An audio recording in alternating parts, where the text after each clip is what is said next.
कृष्ण और राधा की प्रेम कहानी। ये कहानी है उस दिव्य प्रेम की जो किसी बंधन में नहीं बंधा, जो आज भी हर दिल में जिंदा है। शुरुआत। गोकुल की गलियों में कृष्ण अपने बाल सखाओं के साथ खेला करते थे।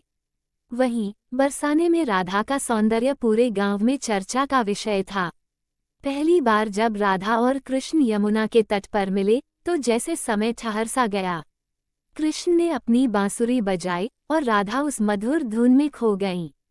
प्रेम का अंकुर। कृष्ण की बांसुरी की आवाज जहां तक पहुंचती वहां तक गोपियां दौड़ी चली आती, लेकिन राधा पर इस धुन का सबसे गहरा असर होता। राधा और कृष्ण का मिलना रोज का नियम बन गया। दोनों के बीच एक ऐसा बंधन था जो शब्दों से परे था। यमुना किनारे रासलीला। एक दिन कृष्ण ने सभी गोपियों को यमुना किनारे बुलाया। वहां रासलीला शुरू हुई। हर गोपी को लगा कि कृष्ण सिर्फ उसके साथ नृत्य कर रहे हैं, लेकिन कृष्ण की आंखों में राधा ही थी। ये पल जैसे स्वर्ग से भी सुंदर थे। दूरी का दर्द। लेकिन सुख के दिन ज्यादा नहीं रहे। कंस के अत्याचार बढ़ने लगे और कृष्ण को गोकुल छोड़कर मथुरा जाना पड़ा। जब कृष्ण ने राधा से विदा ली तो राधा ने कुछ नहीं कहा, बस उनकी आंखों में आंसू थे।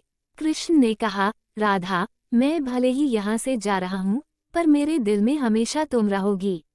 विरह की वेदना। कृष्ण मथुरा में राजा बन गए, लेकिन राधा अपने गांव में ही रहीं। कृष्ण को याद करते हुए राधा ने अपनी हर सांस उनके नाम कर दी। राधा जानती थी कि उनका प्रेम किसी सांसारिक बंधन का मोहताज नहीं था। प्रेम से भक्ति का सफर।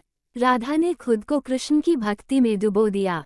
उन्होंने किसी से शिकायत नहीं की, किसी से कुछ मांगा नहीं।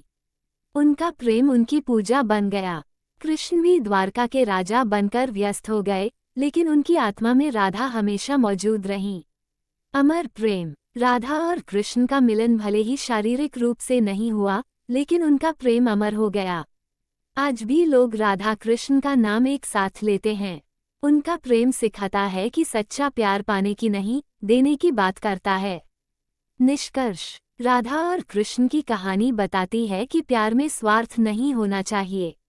उनका प्रेम आज भी हमें सिखाता है कि सच्चा प्रेम वो है जो दिलों को जोड़ता है, चाहे लोग कितनी भी दूर क्यों न हों।